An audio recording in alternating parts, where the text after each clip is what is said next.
Hello, audience.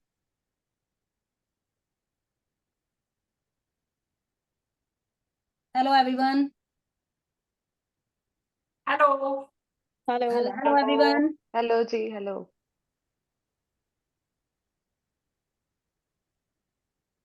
Hello. Hello. Hello. Are you getting me? या या संजय, हाँ, स्टार्ट करो। वो स्क्रीन पर सिंगल पिक्चर आनी चाहिए। हाँ, हो जाएगा। तुम स्टार्ट करो पहले इंट्रोडक्शन। ओके। Hello everyone. आज हम वुमेन्स डे और शिवरात्रि की सबको बहुत बहुत बधाई दे रहे हैं। तो आज वुमेन डे सेलिब्रेशन के लिए आज हम डेयर प्लेटफॉर्म पर डेयर को ऑपरेट करने वाली जितनी भी लेडीज हैं, हम सब हाजिर हैं आपके साथ। तो हमारा जो थीम है वो मेंटल और फिजिकल ग्रोथ ऑफ वुमेन। तो सबसे पहले तो हम ये बात करेंगे कि वुमेन्स डे पे जो आज सेलिब्रेट किया जा रहा है, ऐसा क्या है कि हमको साल में एक बार ये वुमेन्स डे की विश क्यों दी जाए। हम डेली भी तो वुमेन हम रहते ही हैं, डेली भी वही काम कर रहे हैं जो आज कर रहे हैं। तो आज के दिन हमें बधाई देने की ऐसी कौन सी जरूरत आ पड़ी। तो जो मुझे हमें फील होता है, खास करके मुझे भी यही फील होता है कि क्यों हो रहा है, because we are the real architect of this society. हम इस सोसाइटी के आर्किटेक्चर हैं, ऐसे आर्किटेक्ट हैं हम कि जो इस सोसाइटी के बनाने में बहुत महत्वपूर्ण काम करते हैं। बच्चे को जन्म देना, बच्चे को बड़े करना, उसको संस्कार देना, बच्चे की ग्रोथ में हमारा अपना एक सेल्फलेस मोटिव रहता है कि हम अपने ही बच्चों को इस सोसाइटी के लिए बड़ा करते हैं। तो वो वुमेन की जो स्ट्रेंथ है इस सोसाइटी के लिए, तो ये सोसाइटी हमको उस वजह से आज विश भी कर रही है। अदरवाइज जो वुमेन्स डे की जो स्टोरी है पीछे, वो अलग स्टोरी है। औरतें जो काम कर रही है, चाहे वो इंडोर हो चाहे वो आउटडोर हो, घर पे नर्चरिंग करना, नरिशमेंट बच्चों को देना, अपने बच्चों को नर्चर करना, अपनी फैमिली को नर्चर करना, इसके अलावा आजकल अपनी फैमिली को सपोर्ट करने के लिए वो आउटडोर वर्क भी कर रही है। सिर्फ हाउसवाइफ नहीं रही हैं, वो बाहर घर के काम भी कर रही हैं, ऑफिस जाती हैं, अपने अलग जॉब करते हैं, इंक्लूडिंग अस के हम सब डॉक्टर्स आए हैं आज। तो हम लोग घर पे भी देख रहे हैं, बाहर भी करते हैं। तो हमारा जो कंट्रीब्यूशन है सोसाइटी में, वो मेल कम्युनिटी से मेरा पर्सनल ओपिनियन है कि वो डबल रहता है। नो डाउट के मेल्स भी हमको सपोर्ट करते हैं, तभी हम बाहर निकल पाते हैं, पर फीमेल्स का ये काम नहीं था। इसके अलावा जो मुझे लगता है कि वुमेन में, औरतों में ऐसा कौन सा गुण होना चाहिए जो हमारा नींव है, हमारा औरतों का पर्सनल, हमारी स्ट्रेंथ हो। अदरवाइज हम तो इस सोसाइटी की स्ट्रेंथ है, हम इस सोसाइटी की नींव है, हमारा भी कोई नींव है, कोई ऐसा गुण, वो हमारी काबिलियत जो हमें इंडिपेंडेंट बनाती है, जो हमें डिसीजन, हमारे पर्सनल डिसीजन हमारे इंडिपेंडेंसी के साथ हम ले सकें, जिसके साथ हम खुद को ग्रो करें और सोसाइटी को ग्रो कराएं, अपनी फैमिली को ग्रो करें। नो डाउट कि हम भी ये चाहते हैं कि हमारा बच्चा जब भी जाए वो खूब फले फूले, हम चाहते हैं कि वो एम्बिशियस हो, वो आगे बढ़े। यहाँ तक कि हम अच्छे घर में शादियां करते हैं लड़कियों को, एक रिच फैमिली में जाए, वो अच्छे से खाए पिए। लेकिन क्या वो हमारी काबिलियत है? अगर हम अपनी बच्ची को बचपन से ही काबिल बनाएं, तो वो आगे सोसाइटी को या खुद को कितना ग्रो करवाएगी। एग्जाम्पल एक मैं देती हूँ आपको। राजा जनक, उनकी सपुत्री सीता माता, हम सब अपने बच्चों को एग्जाम्पल देते हैं कि सीता की तरह बनी है, सीता का कैरेक्टर ऐसा था, वो कैरेक्टर अपने में लेके आई है। क्यों ऐसा है कि हम माता सीता को अपने में ढालते हैं या उनकी एग्जाम्पल अपने बच्चों को देते हैं? राजा जनक ने अपनी बेटी महलों में पैदा हुई थी, एक महल में ही ब्याह के भेजी है रामचंद्र जी के साथ, लेकिन उनकी आधी से ज्यादा जिंदगी वनवास में कटी।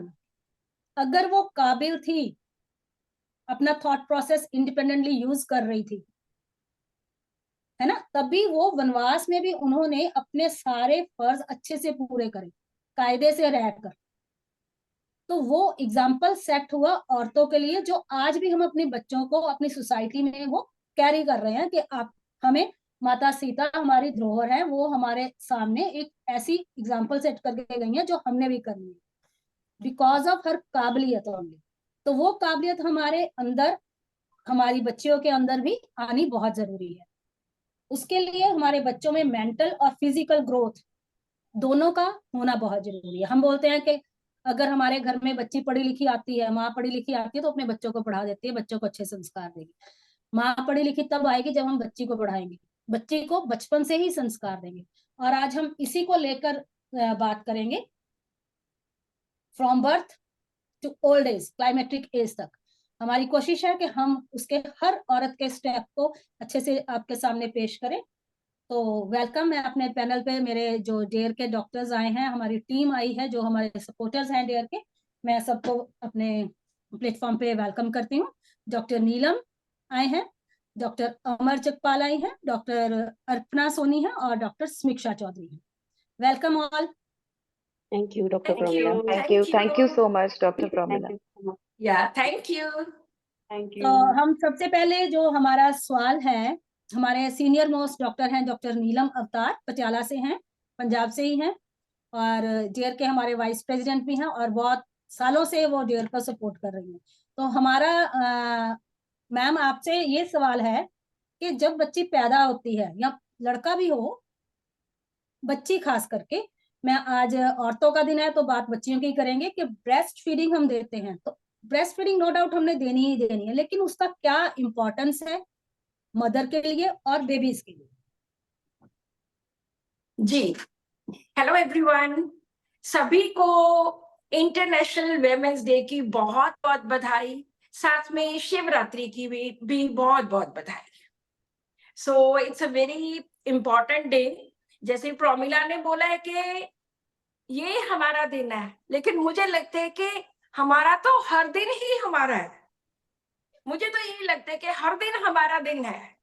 हम हर रोज सुबह उठते हैं, बहुत सारे काम करते हैं, बहुत सारा कुछ अचीव करते हैं। So every day is ours day, not only this day. लेकिन इसका जो एक स्पेसिफिक पर्पस है वो अलग बात है।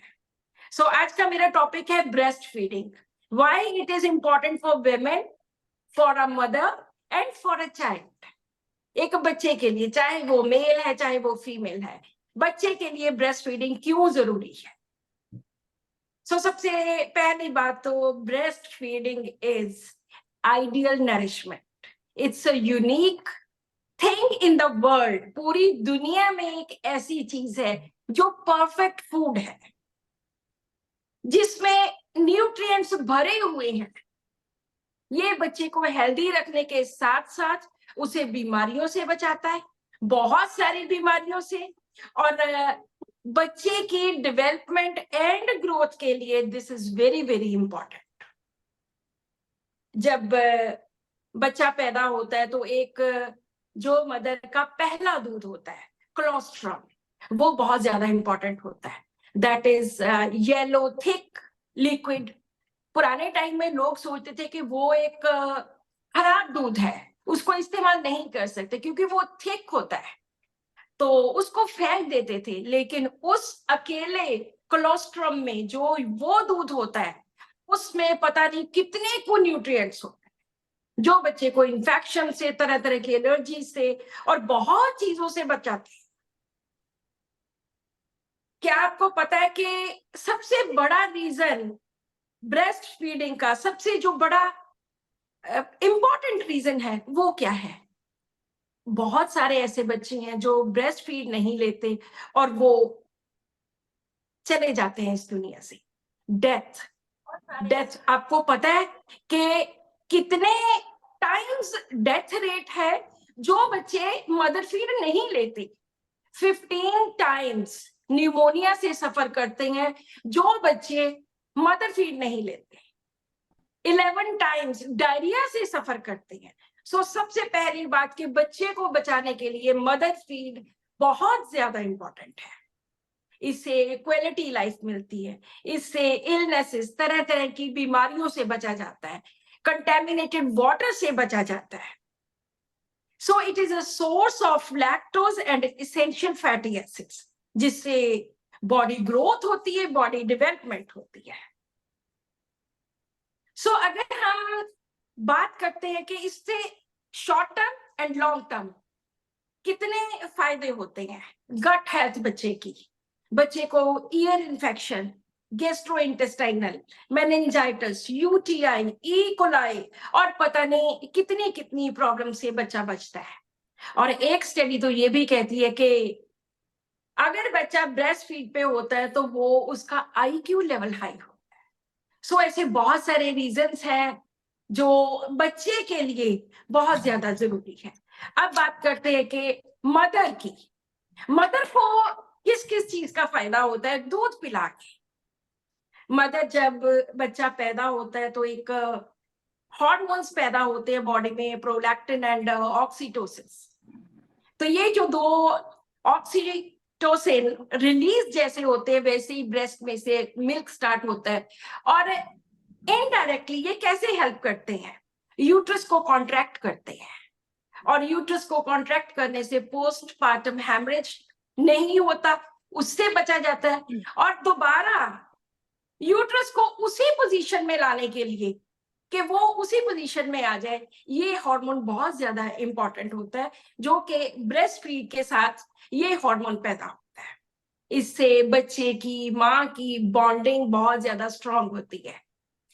अनीमिया का रिस्क मदर में बहुत ज्यादा कम होता है। फर्टिलिटी आगे के लिए जो फैमिली प्लानिंग होती है वो 6-8 महीनों के लिए जब तक मदर फीड करती है तब तक नहीं होती, तब तक अपने आप ही उसका कोई भी ओवरी में से इस तरह का कोई ऐसा हार्मोन नहीं प्रोड्यूस होता कि आगे फैमिली बढ़े। तो ये सब बहुत सारी चीजें, और सबसे बड़ी बात कि इसके लॉन्ग टर्म इफेक्ट्स ये होते हैं कि औरत कैंसर से, ओवेरियन कैंसर, ब्रेस्ट कैंसर और इन सब कितनी तरह की चीजों से, कितनी बड़ी बड़ी बीमारियों से बचती है। और इसके साथ ओस्टियोपोरोसिस नहीं होता, बोन डेंसिटी बिल्कुल ठीक रहती है। सो बेसिकली एक बॉन्ड बनता है मदर का बच्चे का, और बहुत सारी बीमारियां, बहुत सारी एलर्जी से बच्चा बचता है और माँ भी खुद बहुत सारी बीमारियों से बचती है। So I think this is an ideal food जो कि हर बच्चे को मिलना चाहिए, ये उसका राइट है।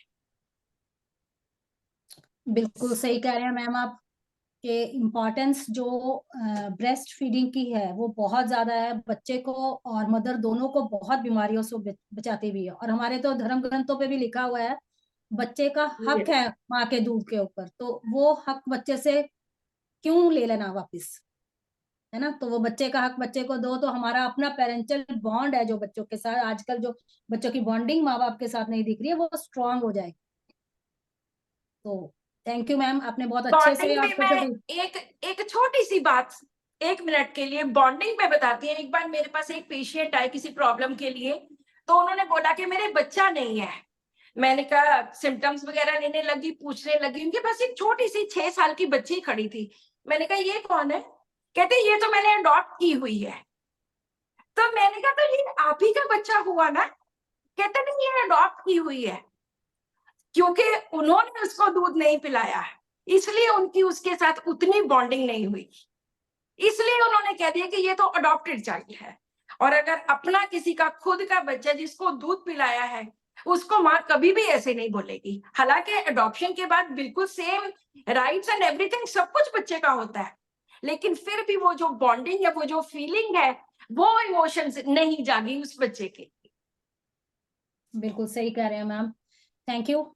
आपने हर छोटी चीज को और मेंटली और फिजिकली दोनों लेवल्स को बहुत अच्छे से समझाया हमारे व्यूअर्स को।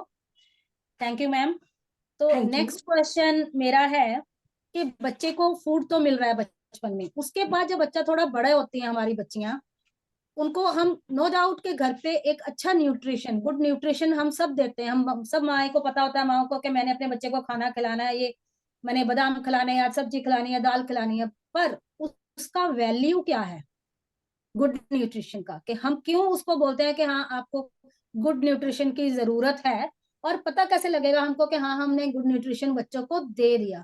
तो डॉक्टर समीक्षा, मैं आपसे पूछना चाहूंगी क्योंकि आपकी प्रैक्टिस ऐसी है बच्चों के साथ, कि ऐसा क्या है कि वो इम्पोर्टेंस क्या है, उसकी वैल्यू क्या है, और हम समझेंगे भी कैसे उसको। हेलो डॉक्टर समीक्षा। एवरीवन, सबसे पहले तो हाँ जी, सबसे पहले तो happy women's day to all the wonderful women's and happy Shivratri. और बच्चों में न्यूट्रिशन का माँ का काफी हद तक रोल रहता है। अच्छा न्यूट्रिशन को हर माँ प्रोवाइड करती है अपने बच्चे को, लेकिन क्यों इम्पोर्टेंट है बच्चे के लिए? उसके फिजिकल ग्रोथ के लिए, मेंटल ग्रोथ के लिए, और इम्यूनिटी उसकी स्ट्रांग बनेगी अगर अच्छे से ही पहले मदर्स हैबिट डलवा देती है हेल्दी हैबिट की उसमें, बच्चों में। वो उनकी growth, physical growth, mental growth, immunity strong करेगा, बोन स्ट्रांग करेगा। तो उसके लिए तो खुद मदर को पहले एक रोल मॉडल की तरह काम करना पड़ेगा। खुद उसकी हैबिट अच्छी होंगी में डेवलप, और जितना जल्दी इसमें यदि डेवलप कराई जाए बच्चे को, टेस्ट डेवलप हर तरह का, पूरे प्रोटीन जैसे सारे न्यूट्रिएंट्स जितने भी एसेंशियल न्यूट्रिएंट्स हैं, कार्बोहाइड्रेट्स, प्रोटीन्स, मिनरल्स, विटामिन, वो सब मिलने चाहिए बच्चों को। और हम किस तरह से पता चलेगा कि हम लोग अच्छा प्रोवाइड कर रहे हैं उनको न्यूट्रिशन, कि बच्चा अच्छे से ग्रो कर रहा है, आईक्यू लेवल उसका अच्छा है, ग्रो, उसका वेट, हाइट जो है सब अच्छे से उसका बढ़ रहे हैं, और जल्दी जल्दी कोई इन्फेक्शन कैच नहीं कर रहा, और एक्टिव है, फिजिकली एक्टिव है, मेंटली एक्टिव है, लेजी नहीं है। तो ये सब चीजें रहती हैं बच्चों में हाँ अगर जी, हमारा हाँ गुड जी, न्यूट्रिशन ना हो, आपका मतलब ये है? हाँ जी, गुड न्यूट्रिशन, हाँ, वो जल्दी जल्दी नहीं तो इन्फेक्शन कैच करेंगे बच्चे बच्चे यदि गुड न्यूट्रिशन हम प्रोवाइड नहीं करते और हैबिट नहीं पड़ेगी, तो आगे लॉन्ग रन भी उनका अडल्टहुड या जिस तरह से वो अच्छा रहेगा अगर हमने बचपन से ही उनको अच्छी हैबिट्स डाली होंगी। कि ये नहीं कि हम उनको फास्ट फूड खिला रहे हैं, जंक फूड खिला रहे हैं, होममेड कुक कर हम उनको खिलाएं, और फ्रूट्स, वेजिटेबल्स, इवन वाटर, हर चीज और इम्पोर्टेंस बताते हुए कि ये हमारे लिए इम्पोर्टेंट है, बच्चों को उस तरह से डेवलप करने में इजी रहेगा। ओके, तो मतलब ये है कि लाइफस्टाइल डिजीजेस जो हैं वो कम आती हैं बच्चों में अगर उनका हाँ जी, न्यूट्रिशन वैल्यू सही रहता है। ये इसका हाँ आप जी, कहने का मतलब हाँ तात्पर्य जी, ये है कि लाइफस्टाइल हाँ जी, डिजीजेस जैसे पीसीओएस वगैरह आगे जाके बच्चों को आने हैं, वो बच्चियों को कम बिल्कुल, रहेगा। हाँ जी, बिल्कुल बिल्कुल, हाँ जी। और डाइट अच्छी हो तो टेंट्रम्स भी सही है कि बच्चे, टेंट्रम्स ये टेंट्रम्स जो बच्चे शो करते हैं वो हम ही रिस्पॉन्सिबल होते हैं, जो मदर की इजी टू कि भाई चलो अब मैगी खा लो या फोन हाथ में पकड़ा देना, वो सब उस तरह से ही करना। आई थिंक वो माइंडफुल ईटिंग नहीं रहता, वो प्रॉपर की खाने के टाइम आप खाना प्रॉपर ले, वो सब इम्पोर्टेंस मदर के ऊपर ही डिपेंड करता है कि वो पहले शुरू से ही डेवलप कराएं बच्चे को। ठीक है, थोड़ा सा करते हैं बच्चे आजकल के, बट फिर भी पॉसिबल तो यही है कि मदर जितना अच्छे से ध्यान रख ले। उतना बेहतर है। हाँ जी, मेरी नानी होते थे, तो जब मेरी बिटिया छोटी थी तो वो एक चीज कहते थे कि घर पे कुछ भी बना हो, आपका हम्म, घिया, कद्दू, चिकन, कुछ भी, एनीथिंग जो भी हम्म, तुम खा रही हो उसमें उंगली वो डिप करो बच्चे और जाके मुंह को लगाओ, कि उसको हम्म, इनिशियल उसके जो डेज हैं, शुरुआती हम्म, दिन बच्चे के होते हैं, उसको हर टेस्ट डेवलप हो जाए, वो बड़ा होके ऐसे टेंट्रम ना दिखाए खाने के। तो मैं हाँ सब जी, व्यूअर्स को बिल्कुल, यही है कि अपने बच्चों को हर तरह का टेस्ट दीजिए ताकि वो खा सके। ये मत सोचिए कि ये नमक लगेगा, मीठा लगेगा। बच्चे एडजस्टेबल होते हैं अपने हम्म, छोटी सी एज में ही, उनको समझ हम्म, आती है, उनका लर्निंग एज होता है, तो वो ले लेते हैं टेस्ट, और बल्कि अच्छा बड़े एज में जाके सही हो जाएंगे। बिल्कुल बिल्कुल। थोड़ा सा चेंज करके भी खिलाना, वो भी वैरायटी ऑफ फूड है ना, जैसे वो रहता है, वो डिफरेंट डिफरेंट थोड़े से ट्राई करने पड़ते हैं बच्चों के लिए, लेकिन कर लेते हैं वो। अगर डेवलप कराएं, अगर शुरू में अगर हेल्दी हैबिट्स की हम उनमें हैबिट डालें। ओके जी, थैंक यू डॉक्टर समीक्षा।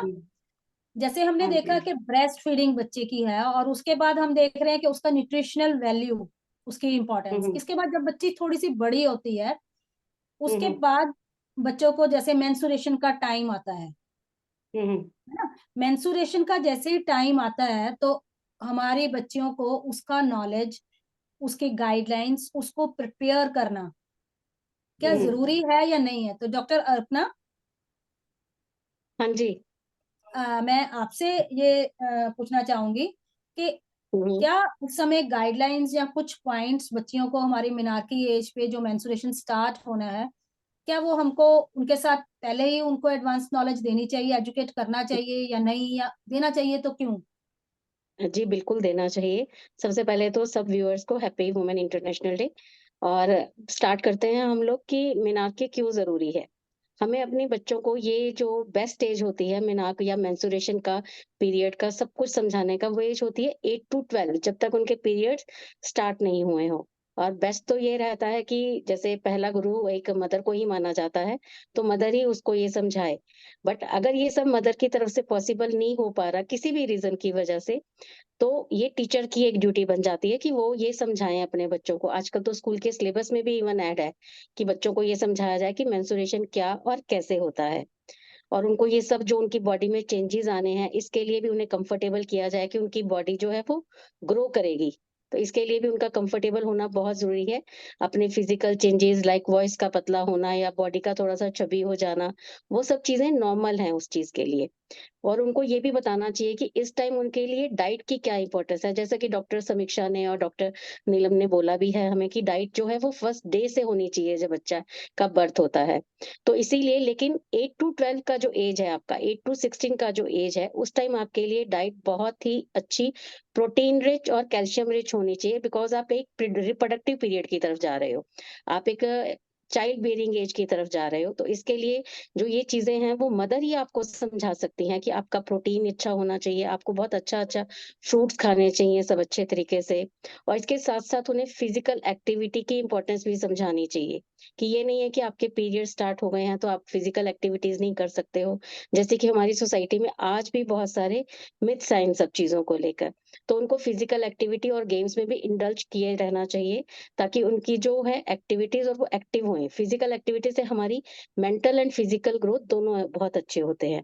आपको अपने घर में एक ऐसा एनवायरनमेंट बनाना चाहिए, इतना कंफर्ट बच्चों को देना चाहिए कि वो आपसे आकर अपना डेली रूटीन शेयर कर सकें, अपनी हर प्रॉब्लम बता सकें। बिकॉज़ अगर ये नॉलेज उनको बाहर से मिलेगी तो आधी-अधूरी नॉलेज जो होती है, वो और ज़्यादा गलत हो जाती है। वो आपसे खुल के बात नहीं कर पाएँगे। उन्हें समझाना पड़ेगा कि हाँ, कि ये पीरियड्स जो हैं, एक बोon की तरह है उनके लिए, कर्स नहीं है। उनको इस चीज़ को समझना चाहिए कि ये नॉर्मल है और हर वुमन के साथ ये सब होता है। ये छुपाने वाली कोई बात नहीं है। बल्कि उससे रिलेटेड अगर उनको कोई भी प्रॉब्लम आती है लाइक सैनिटरी नैपकिन्स को लेकर, तो और या उनको टैम्पून्स को लेकर, तो उन्हें उनको यूज़ करने का तरीका भी समझाना चाहिए। तभी समझाना चाहिए कि इसको एक ट्रैक पर रखें। इसका ट्रैक होना बहुत ज़रूरी है। आजकल तो बहुत सारे ऐप्स भी अवेलेबल हैं कि आप ऐप्स पर अपने मेंस्ट्रुअल पीरियड को ट्रैक कर सकते हो, या आप जो वही पुराना तरीका कैलेंडर वाला भी यूज़ कर सकते हैं, ताकि उनको पता चले कि उनके पीरियड्स कैसे-कैसे आ रहे हैं। जो उनका फ्लो है, वो नॉर्मल है या ज़्यादा या कम में आता है। ताकि कोई भी अगर हार्मोनल इम्बैलेंस, जैसे कि आपने अभी बात करी पीसीओडी की, वो पीसीओडी, पीसीओएस ये सब इसीलिए आजकल ज़्यादा देखने पे आ रहे हैं, क्योंकि वो ट्रैकिंग पॉसिबल नहीं हो पा रही है प्रॉपर। पीरियड्स हो नहीं रहे हैं टाइम से, तो लोगों को ये लगता है कि नहीं, ये तो भी नॉर्मल है, अभी पीरियड स्टार्ट ही हुए हैं। बट अगर आप स्टार्टिंग से देखेंगे तो जो इन फ्यूचर की प्रॉब्लम्स हैं आपकी, बच्ची को आ सकती हैं, वो पीसीओडी या पीसीओएस या इनफर्टिलिटी, वो सब यही फर्स्ट स्टेज से, यहीं से वो स्टार्ट होना चाहिए। उनको नॉलेज सबकी होनी चाहिए, ताकि उनके हार्मोन लेवल्स लाइक टेस्टोस्टेरोन का बढ़ जाना पीसीओएस में काम कर जाता है, पीसीओएस का रीज़न बन जाता है। तो वो भी उनको आप यहीं से ही समझाएँगे। जी अपर्णा, बहुत अच्छा आपने समझाया। यहाँ पे मैं एक ऐड करना थोड़ा सा चाहती हूँ। अभी रिसेंटली एक मेरे पास केस आया कि वो एक छोटी सी बच्ची 10-11 साल की, और उसने पता नहीं कहाँ से ये सब पॉर्न समथिंग देख लिया, और शी बिकेम मेंटली सिक। वो इतनी, उसको ऑब्सेशन हो गया, उसको इतनी ओसीडी की प्रॉब्लम होगी, हर वक्त उसका ध्यान सेक्सुअल थॉट्स पे, बार बार वही दिन रात। अभी the child is only 10 years old, बच्ची है 10 साल की, वही सेक्सुअल थॉट्स, क्योंकि वो घर से नहीं पता चले, वो बाहर से पता चले। जी मैम। और इतनी ज्यादा बीमार होगी कि उसको पढ़ाई खत्म हो गई, सब कुछ खत्म हो गया, उसका ध्यान सिर्फ एक ही तरफ, फादर को देखती है तो भी, मदर को देखती है तो भी, फ्रेंड्स को देखती है तो भी सेक्सुअल थॉट्स। सो बहुत अच्छी बात है कि ये चीजें घर से, मदर से, टीचर से, वहां से जरूर पता होनी चाहिए, या बच्चे को जरूर कन्वे करनी चाहिए कि ऐसे ऐसे होता है। नहीं डॉक्टर साहब, मैं एक बात और ऐड भी करूंगी। अगर मैं तो ये कहती हूँ अपने पेशेंट्स के लिए भी कि इफ इन एनी कंडीशन आप लोग कंफर्टेबल नहीं हो अपने बच्चे के साथ ये सब बात करने के लिए, तो हम डॉक्टर्स की हमारी ये एक ड्यूटी बनती है, मॉरल ड्यूटी, कि हम उनको ये सब चीजें और अच्छे तरीके से समझाएं। और मैं अपने एग्जैक्टली पेशेंट्स के लिए मतलब इन जनरल मैं स्कूल्स में भी ये सब क्लासेस लेती हूँ उनकी, कि ताकि वो सब अवेयर रहें, उनको कोई प्रॉब्लम नहीं आए, वो खुल के बात कर सके। और इससे जब खुल के बात आप करते हैं तो एक बॉन्डिंग जो होती है पेरेंट्स के साथ आपकी, वो बहुत या अच्छी हो जाती है।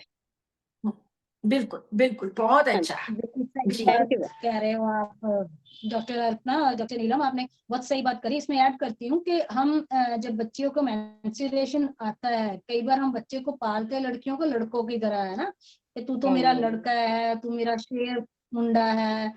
हमारे पंजाब में तो बहुत फैशन है, लड़कियों जी को हम बॉयज की तरह, एक मस्कुलिन लड़की की तरह पालते हैं उसको।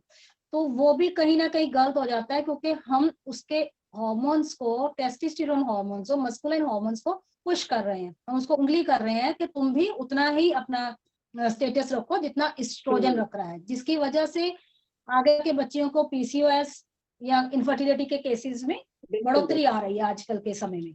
तो ये और सब ना साथ में किया वो जाए, खुद प्रॉपर लड़की कंफ्यूजन को में आ लड़की जाती हैं। को कराए। हाँ बिल्कुल और आती मैं है। आज तक कई बच्चों को देखती हूँ, मैं तो जा रहा ऐसे हूँ, ही बच्चियां हैं ये सब बोलती हैं, या मैं जा रहा हूँ, मैं खा रहा हूँ। तो आप उनको, गर्ल है, आप उनको बच्चे की तरह, आप बीइंग बायस मत होइए, आप बच्चों को वैसे ही पालिए, अपने बेटे को भी और बेटी को भी।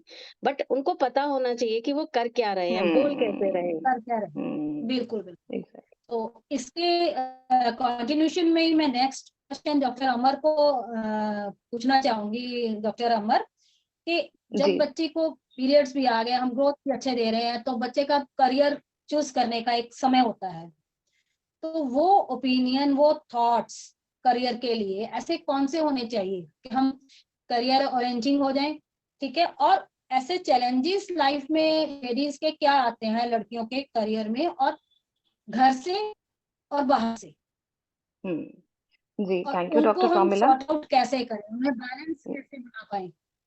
जी जी जी। तो जैसे हम सबने अभी बात करी, तो पहले तो चलो happy women's day to everyone and happy Mahashivratri. तो आज ये दोनों चीजें बड़ी इकट्ठी आई हैं and this is very close to my heart, क्योंकि हमेशा से मैं एक इस फीमेल मेल इसको मैं एक एनर्जी की तरह हमेशा लेती हूँ, शिव शक्ति की तरह मैं हमेशा देखती हूँ। तो आज मुझे ये प्लेटफॉर्म मिला मुझे अपने ये थॉट्स शेयर करने का। तो अगर हम ये करियर और ये वाली बात, इससे भी अगर हम थोड़ा पहले बात करें ना, तो पुराना टाइम क्या होता था, या हमारे शास्त्रों में, या जब से ये सृष्टि बनी है, फेमिनिन एनर्जी है, मैस्कुलिन एनर्जी है। फेमिनिन एनर्जी, हम females, we are born to nurture. हम वी आर ब्लेस्ड कि हम एक जिंदगी को जन्म दे सकते हैं, और फिर हमारी एक ड्यूटी बन जाती है कि हमें उसको बड़ा करना है, उसे उसका पालन पोषण करना है। और मेल क्या करते थे, वो बाहर जाते थे, वो काम करते थे, और फीमेल क्या थी, वो घर संभालती थी, बच्चे संभालती। तो दिस, ये एक नेचर ने ये एक इस तरीके से जो है वो ड्यूटीज बनाई थी। चलो, विद टाइम, टाइम इवॉल्व हुआ, हम इवॉल्व हुए, तो आज का टाइम इस तरीके से आ गया है कि हाँ, मेल फीमेल दोनों को ही हमें घर से बाहर निकलना है, फीमेल को भी, और काम करना है, सो दैट कि जो आजकल का हमारा लाइफस्टाइल है, हम उस तरीके से दोनों मिलकर उसको चला सकें। इट्स नॉट ओनली कि भी सिर्फ अब सिर्फ एक मेल की ही ड्यूटी है कि वो कमा कर लाएगा।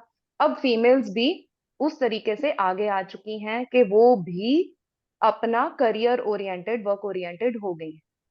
लेकिन इसमें मैं एक बात कहना चाहती हूँ कि ऐसा करते करते इस एवोल्यूशन में अगर हम देखें, तो ये एनर्जी हमें डिस्टॉर्ट होते हुए नजर आ रही है। जो एक फेमिनिन एनर्जी है और मैस्कुलिन एनर्जी है, उसमें ना बैलेंस जो है वो बिगड़ रहा है। फेमिनिन जो एक एनर्जी है, उसमें आज हमें एक मैस्कुलिन एनर्जी ज्यादा मिल रही है। जैसे अभी डॉक्टर साहब ने बात करी कि आजकल लड़कियां या माँ बाप इस तरीके से बोलने लगे हैं कि ये कर रहा है, ये मेरा बेटा है, ये इस तरीके से है। तो हम कहीं ना कहीं सबकॉन्शियस माइंड में जो एक फीमेल है, जो एक नेचुरल एनर्जी जो थी, उसको हम एक उसको, नहीं नहीं तू बेटा है, तो वो मैस्कुलिन जो है उस तरफ जा रहा है। तो फीमेल्स में भी ये चीज आ रही है कि अगर लड़के कर सकते हैं मैं क्यों नहीं कर सकती, लेकिन वो एक चीज भूल रही हैं कि हम अपनी एनर्जी खुद ही डिस्टॉर्ट कर रहे हैं। तभी वी आर वेरी फ्रीक्वेंटली आजकल हम देखते हैं कि इनफर्टिलिटी के इश्यूज हैं, या कई बार रिपोर्ट सब नॉर्मल होती हैं, फीमेल दे जो कपल्स होते हैं they want to have a baby लेकिन बच्चा नहीं हो पा रहा। क्यों? क्योंकि जो एक मैस्कुलिन एनर्जी है, मतलब दिस इज वो गिविंग है, और जो फेमिनिन एनर्जी है उसने रिसीव करना है, तो वो रिसीविंग एनर्जी कहीं ना कहीं डिस्टॉर्ट हो रही। तो यही एक दिक्कत आती है कि हम अपने वर्क लाइफ में और अपने जो हमारी घर की लाइफ है, जो हमारी पर्सनल लाइफ है, उसमें हम बैलेंस नहीं बना पा रहे। क्योंकि जब हम घर पे होते हैं हम ये सोचते हैं कि लाइक फॉर एग्जाम्पल कुछ इनिशियल ईयर्स होते हैं, मैं भी अपने पेशेंट्स को ये बोलते हैं, इवन पर्सनली मुझे भी यही, मेरी भी यही फीलिंग थी, जब कुछ पर्सनल जो इनिशियल बच्चे के साल होते हैं, पहले 5 से 7 10 साल होते हैं, वो एक मदर जो है वो जो प्रोवाइड कर सकती है वो कोई और नहीं कर सकता। तो अगर आपको क्लियर है कि ये कुछ इनिशियल ईयर्स मेरे बच्चे की ग्रोथ के लिए, मेंटल फिजिकल डेवलपमेंट के लिए एक मदर को जरूरत है, तो आप क्लियर होके अपना डेडिकेशन उसकी तरफ दो। लेकिन आजकल क्या होता है, अगर मदर घर पे बैठी है वो सोचेगी मैं इतना पढ़ लिख के घर पे क्यों बैठी हूँ, मैं बाहर जाके काम क्यों नहीं कर रही। और अगर वो अपना बाहर काम कर रही है तो उसका आधा दिमाग कई बार घर पे होता है कि मैं अपने बच्चे को पूरा टाइम नहीं दे पा रही। तो ये चीजें जो है मैं पर्सनल लेवल पे यहाँ पे सबको एक, मतलब मेरी एक रिक्वेस्ट है कि हाँ, हम हमें सॉर्ट आउट होना चाहिए अपने पर्सनल लेवल पे कि कब हमें हमारी फेमिनिन एनर्जी की रिक्वायरमेंट है और कब हमें हमारी मैस्कुलिन एनर्जी की रिक्वायरमेंट है, and do ask for support. आप अपने हस्बैंड से सपोर्ट की डिमांड कर सकते हो, बिकॉज आज का टाइम और पहले का टाइम, जैसे मैंने बोला था, आज का टाइम एक डिमांडिंग टाइम है कि जिसमें हस्बैंड वाइफ दोनों ने मिलकर काम करा। तो उसमें हम सपोर्ट जो है वो मांग सकते हैं रादर देन एक्सपेक्टिंग। क्योंकि ये सारी चीजें जब हम कुछ ऐसा काम कर रहे होते हैं जिसमें हमने जो एक वर्ड्स होते हैं, मैं ये भी कर रही हूँ मैं वो भी कर रही हूँ, रादर देन ये वाले जो आपकी एनर्जी को ड्रेन करते हैं, ये वाले वर्ड्स बोलने की बजाय हम ये भी बोल सकते हैं कि मेरा ये भी काम है और मेरा ये भी काम है, कैन यू हेल्प मी। आप अपने मदर इन लॉ से हेल्प ले सकते हो, अपने हस्बैंड से हेल्प ले सकते हो, या कुछ भी और अपना एक स्ट्रक्चर उस तरीके से क्रिएट कर सकते हो जो कि आपको हेल्पिंग हैंड किसी ना किसी तरीके से आपको देता है। और जैसे आपके बच्चे बड़े होते हैं, हम मदर्स क्या करती हैं कि हमें एक ये भी आदत रहती है कि मैं खुद बच्चे का काम करूं। तो ये भी एक बहुत बड़ी लर्निंग है, जैसे जैसे बच्चे बड़े होते हैं आप उनको इंडिपेंडेंट बनाना सीखिए, सिखाइए। छोटे छोटे काम जैसे अपना बिस्तर बनाना, अपने कपड़े खुद रखना, या अपना किचन में आपको हेल्प करें, तो ये लर्निंग भी आपको ही देनी है बच्चों को, जो कि आप अपना work life, professional life, career life और अपना जो अपना घर का जो लाइफ है, आपकी जो पर्सनल लाइफ है, उसमें आप इस तरीके से बैलेंस क्रिएट कर सकते बिल्कुल हैं। जी सही डॉक्टर कह रहे हो प्रमिला। डॉक्टर हम्म। हमारा। तो हम्म। अपना करियर और अपनी घर की लाइफ दोनों में बैलेंस होना हम्म। बहुत जरूरी है। ये जो बच्चियां कर रही हम्म। हैं कि मैं तो एम्बिशियस हूँ, घर छोड़ दूंगी, वो गलत है। हम्म। हमारी क्योंकि प्राइम ड्यूटी डॉक्टर है प्रमिला, अपने घर को नर्चर हम्म, करना। यस, क्योंकि आई थिंक एक फीमेल की जो हमारी बेसिक इंस्टिंक्ट प्राइम रहती है, ड्यूटी हम, हम्म, क्योंकि उसको खुशी भी तभी घर को मिलेगी नर्चर जब वो करना हमारी अपना, प्राइम है। हम्म,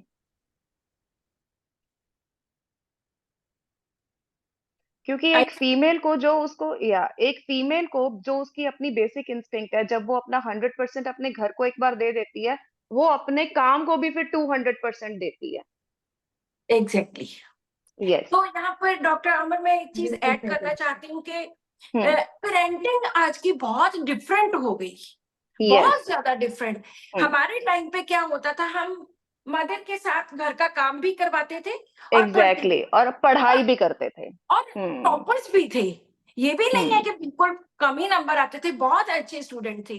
आज के हम्म। टाइम पे मदर्स क्या करती हैं कि नहीं, तुम पढ़ाई करो, तुम छोड़ो ये सब कुछ फिर हम्म। सीख लेना। No, this hmm. Is wrong. अगर बच्चे को हम्म। हम थोड़ा थोड़ा काम करने की आदत डालेंगे, खास यस। करके बच्ची को, आजकल वैसे तो हम्म। मेल्स फीमेल्स दोनों को एक जैसे काम करने दोनों पड़ते, को ही। बट फीमेल को अगर आप थोड़ा थोड़ा घर में कि तुमने आज खाना बनाना है, तुमने आज चपाती बनानी है, तुमने आज थोड़ी सी एक सब्जी बनानी है, तुमने थोड़ा सा हम्म काम करना है।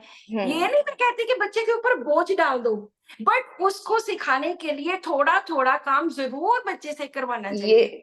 हम्म और खास करके फीमेल्स के लिए ये चीज बहुत ज्यादा जरूरी है, क्योंकि फीमेल ने चाहे वो आईएएस भी बन जाए, उसने फिर यस भी अपने घर को अपना घर रिस्पॉन्सिबल, संभालना, यस घर उसने अपना घर फिर भी संभालना है। संभाल, यस चाहे वो खुद ना संभाले, किसी से भी संभलवाना यस है, यस सर्वेंट यस से भी करवाना है। हाँ अगर आपको हाँ आता होगा तभी आप करवा सकते हो, अगर आपको बिल्कुल नहीं आता होगा तो आप नहीं करवा सकते। और इसके साथ मैं बिल्कुल आपको एक बात बताती हूँ, एक पेशेंट की।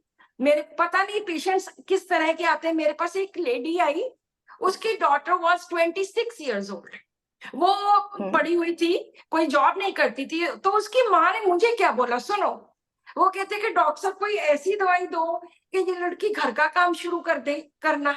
मैंने हम्म मैंने कहा जी कैसी बात कर रहे हो, पहले तो आप लोगों ने कहते मेरे घर में सिर्फ 2 फुलके बनते हैं, ये तो 2 फुलके भी हम्म नहीं बनाती। मैंने कहा जी ये हम्म आदतें होती हैं जो हमने पेरेंटिंग में जब बच्चा छोटा है तब से सिखानी ही होती हैं, इसके लिए कोई मेडिसिन नहीं होगी। बच्चे को अभी हम्म भी धीरे धीरे आदत डालो, अपने आप सीख जाएगी। So she was hmm asking for medicine कि डॉक्टर साहब कोई मेडिसिन मेडिसिन ही दे दो। एग्जैक्टली तो मैम, एक्चुअली अगर ये बेसिक इंस्टिंक्ट जो एक हमारी एक, मैं तो ये कहती हूँ this is our moral duty, this yes, is what we are meant for.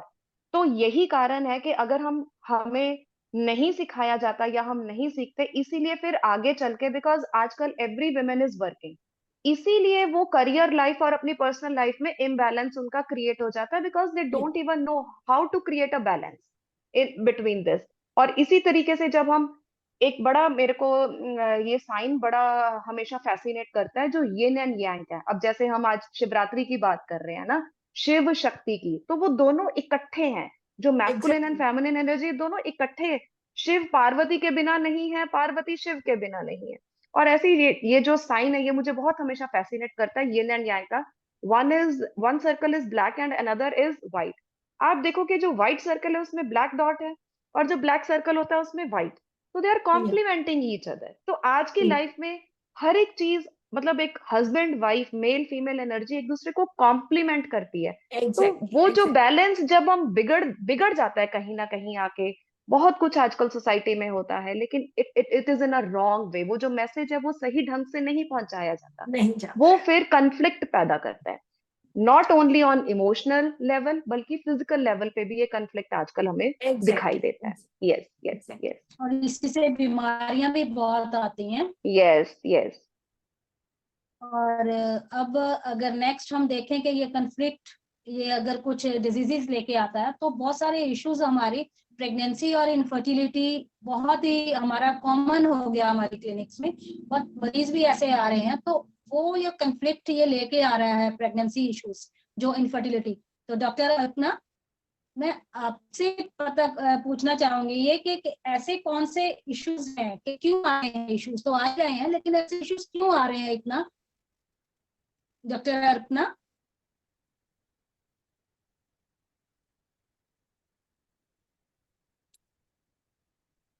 Hello? Hello. Hello? हाँ हाँ जी, जी, आप डॉक्टर ऑडिबल? अर्पना। हाँ जी, हाँ जी। हाँ, मैं या अभी जैसा आपसे डॉक्टर साहब ने डिस्कस बोला। करना चाहूंगी कि ऐसे क्यों इश्यूज ये आ रहे हैं इनफर्टिलिटी को लेके, ये प्रेगनेंसी के इश्यूज लेके, कि कंफ्लिक्ट भी आ रहे हैं, जैसे डॉक्टर अमर ने बताया कि लड़का लड़की के इश्यूज, है ना, हम बैलेंस एनर्जी करने की बजाय हम ओवर कर लेते हैं, लड़की जी जी मस्कुलाइन जी। होती जा रही है, लड़का फेमिनिन होता जा रहा है। तो हम्म, इश्यूज हमें मालूम है कि ये आ रहा है, लेकिन हम अपनी ऑडियंस को इसको किस तरह से समझाएं? देखिए मैं डॉक्टर अमर की बात को ही आगे लेकर जाऊंगी थोड़ा, कि जैसे डॉक्टर हम्म, अमर ने बताया कि आजकल सब लोग करियर कॉन्शियस हो गए हैं, इवन वुमेन भी। तो कॉन्शियस होते होते वो अपने करियर और एजुकेशन को इतनी ज्यादा प्रायोरिटीज दे देते हैं कि शादी को तो बिल्कुल बैक सीट पर कर देते हैं। आजकल शादी की जो एज जो मतलब बहुत हम्म पहले वो 22 to 25 थी, आजकल उन लोगों के लिए 32 के बाद वो सोचना शुरू करते हैं कि हमें शादी करनी चाहिए। और शादी कर भी लेते हैं तो फिर उसके बाद उनके जो है खुद के प्लान्स, फैमिली प्लानिंग, वो फिर से वही हो जाता है कि अभी नहीं, अभी पहले हम प्रमोशंस ले लें, अभी हम अपने करियर को देख लें, अभी हम घूम फिर लें। तो वो बच्चा जो एक एज में होना चाहिए वो प्लान ही नहीं कर पाते हैं। और उनकी जो ये प्लानिंग है वो जब तक सोचना शुरू करते हैं तब तक मेल्स के लिए स्पर्म्स की क्वालिटी एंड मोर्टेलिटी और फीमेल्स के लिए ओवम की, क्योंकि धीरे धीरे मेनोपॉज की जो एज है वो भी जो है 50 से अब 40s में आ गई है। और इसके बढ़ती अलावा जा रही है, जेनेटिक क्योंकि फैक्टर्स मीनार बहुत की सारे जल्दी हो होते हैं। गया हुआ है, तो जी, ऑब्वियसली मेनार्की भी पहले हो गया और मेनोपॉज एग्जैक्टली। भी पहले हो गया। बिल्कुल बिल्कुल। और इसमें हार्मोन्स का बहुत बड़ा हाथ है कि जो मेनार्की जो होता था 13-14 का एज माना जाता था, आज 80 इयर्स के बच्ची में भी हम देख लेते हैं। और मेनोपॉज जो 50s के बाद हमने अपने पेरेंट्स में, मदर में देखा था, वो आजकल 40 की एज में है। तो जब आप शादी लेट करोगे तो आपके लिए कंसीव करना उतना ही मुश्किल हो जाएगा। फिर आपस में उनकी बॉन्डिंग, बिकॉज कभी किसी की नाइट ड्यूटी है, कभी डे ड्यूटी है, वो आपस में उनका बॉन्ड नहीं बनता है, तो ये सब चीजें वो सोचते ही नहीं है। फिर आगे हार्मोनल फैक्टर्स हैं, ठीक है, हार्मोन्स उनके जो चेंज हो रहे हैं। फिर हाई स्टेटस को देखकर अपना अल्कोहलिज्म में आजकल बच्चे बहुत हैं, स्मोकिंग बहुत है, तो ये कहीं ना कहीं हमें इनफर्टिलिटी की तरफ लेकर जा ही रहा है। फिर इन्वायरमेंटल फैक्टर्स बहुत काउंट होते हैं, आजकल इतना पोल्यूशन है। और उसके बाद हमारा जो खाना पीना हम बहुत से अच्छा लेकर आते हैं अपने घरों में, बट हर चीज में पेस्टिसाइड है, तो आपको कुछ अच्छा मिल ही नहीं रहा है, तो वो आपकी बॉडी पे इफेक्ट भी डालता है। देन मल्टीपल पार्टनर्स का होना, जिससे के कारण सेक्सुअली ट्रांसमिटेड डिजीज, जिसको हम एसटीडीज भी बोल देते हैं, तो वो भी बहुत हो रही हैं और लोग छुपा भी लेते हैं इन सब चीजों को, जिससे उनके रिप्रोडक्टिव ऑर्गन जो है वो डैमेज हो सकते हैं। तो ये भी एक इनफर्टिलिटी का इशू होता है। देन आप ये लगाइए कि जितना उनमें पेरेंट्स में बॉन्डिंग होती है वो अपने उसमें नहीं देखते, तो उनको ये लगता है बच्चा नहीं करते हैं, क्यों एक रिस्पॉन्सिबिलिटी पाली जाए। वो या रिस्पॉन्सिबिलिटी ये नहीं देखते कि ये टूवर्ड्स हमारी सोसाइटी के टूवर्ड्स है, कि ठीक है पॉपुलेशन बढ़ रही है, सब कुछ सही है, बट एक बच्चा जो आप में बॉन्डिंग लेकर आएगा वो बहुत जरूरी है, आप रिस्पॉन्सिबल हो उसके लिए, सोसाइटी के लिए। इसके लिए उनकी एजुकेशन टाइमली होना बहुत जरूरी है, काउंसलिंग होना बहुत जरूरी है। आजकल तो बहुत सारे मतलब कपल्स हैं, उन लोगों ने तो एक वो सोच लिया है कि एक वर्ड लेते हैं, double income no kids, DINK बोलते हैं उसको वो लोग। तो ये एग्जैक्टली। सही है कि कोई रिस्पॉन्सिबिलिटी एग्जैक्टली। नहीं है एटलीस्ट हम ये पर। फैशन हम हो लोग गया अपना आजकल का। एंजॉय करते हैं लाइफ को, किसने क्या देखा है, बस देख यस लेंगे, हो गया तो यस ठीक है, नहीं होगा तो चलो कोई बात नहीं, अडॉप्शन इज देयर। यस या अडॉप्शन ठीक है, आप एक बच्चे को सपोर्ट करते हो, बहुत अच्छी बात है, बट आपके इसमें हार्मोन कितना ज्यादा चेंजेस आपको दिखाएंगे, जब तक आप ओस्टियोपोरोसिस जो 50s की एज में था, आज 35 एज की वुमेन को भी है। आर्थराइटिस जो हम 50s में देखते थे, आज 25 की एज में है। हम लोगों ने शायद एग्जैक्टली। कभी इतने मेडिसिन, हमने डॉक्टर्स नहीं देखे थे जितने हम 20 इयर्स के बच्चे को भी देखते हैं आके हमसे मेडिसिन ले रहे होते हैं स्ट्रेस की। यस यस ठीक है, या पीरियड्स को लेके हमें पता ही नहीं होता था पीरियड्स में कोई प्रॉब्लम भी होती है, बिकॉज हमें बिल्कुल उस चीज बिल्कुल। को लेके फाइब्रॉइड्स समझाया बहुत, गया था। फाइब्रॉइड्स भी कॉमन हो गया हुआ है, क्योंकि जब नली नली फिब्रॉइड पे बहुत कॉमन है, लेकिन उसको भी क्या यूट्रस होता है, रहेगा, यूट्रस रिमूव बेबी नहीं करवा हो दो। रहा आपके, तो आपके हार्मोन सेटल नहीं हो रहे, तो फाइब्रॉइड्स के इशू बढ़ जाते हैं। नली और पेरस सीधा यूट्रस वही रेट बहुत सोचते हैं कि कॉमन हो गया कौन हुआ है। मेडिसिन से इसको ठीक करेगा, ऑपरेट करवाओ, यूट्रस निकलवाओ, ऑपरेट करवाओ, सब बेबी ठीक, करो। फिर बच्चा कहाँ से होगा। हमारी होम्योपैथी सबसे अच्छी है इस बात के लिए कि अगर आपको फिब्रॉइड या इनफर्टिलिटी को लेके इश्यूज होते हैं तो विदाउट सर्जरी हम लोग 90% अपना उसमें योगदान देते हैं। 10% एग्जैक्टली। बिल्कुल जहाँ पर सर्जरी है वहां उसको हम डिनाई नहीं कर सकते हैं। बट ये है कि होम्योपैथी से हम पीसीओडी, इनफर्टिलिटीज, फिब्रॉइड, एंडोमेट्रियोसिस और ये सब चीजों को दूर कर सकते हैं। Menorrhagia is the problem. आप कॉन्ट्रासेप्टिव ले रहे हो तो आप अपने साथ और भी ज्यादा खराब कर रहे हो, आप ऑस्टियोपोरोसिस की तरफ बढ़ते ही जा रहे हो। या बिल्कुल सही कह रहे हो, वेरी नाइस। आप सही कह रहे हो। प्रेगनेंसी थैंक और यू। इनफर्टिलिटी की जो इश्यूज आ रहे हैं वो बहुत कॉमन हो चुका है आजकल। बिल्कुल बिल्कुल।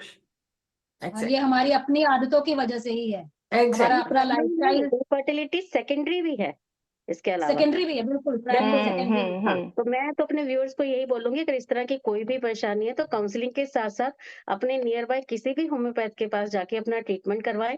सर्जरी की तरफ नहीं जाएं बिल्कुल भी, सर्जरी को लास्ट ऑप्शन की तरह बिल्कुल रखिए आप। बिल्कुल सही कह रहे हो आप। तो बेबी के बाद हम, एक और क्वेश्चन आता है, अगर हम ये क्रॉस कर लेते हैं प्रेगनेंसी की लाइन, तो उसमें डॉक्टर समीक्षा, मैं आपसे जानना चाहूंगी कि ड्यूरिंग प्रेगनेंसी डाइट के रिगार्डिंग हम क्या सजेस्ट कर सकते हैं फीमेल्स को? कैसा डाइट और कैसा न्यूट्रिशन ड्यूरिंग प्रेगनेंसी होना चाहिए? डॉक्टर समीक्षा, लाइन पर है? पहले ही समीक्षा जी, आई थिंक नेट बहुत अच्छी होनी प्रॉब्लम। चाहिए। हेलो, रिसीव यदि कर hello, net issues. Net issues आ रहे हैं। चलो I think नेक्स्ट क्वेश्चन ले डॉक्टर लो। समीक्षा, ओके, चलिए हम डॉक्टर समीक्षा को लाइन पे रखेंगे।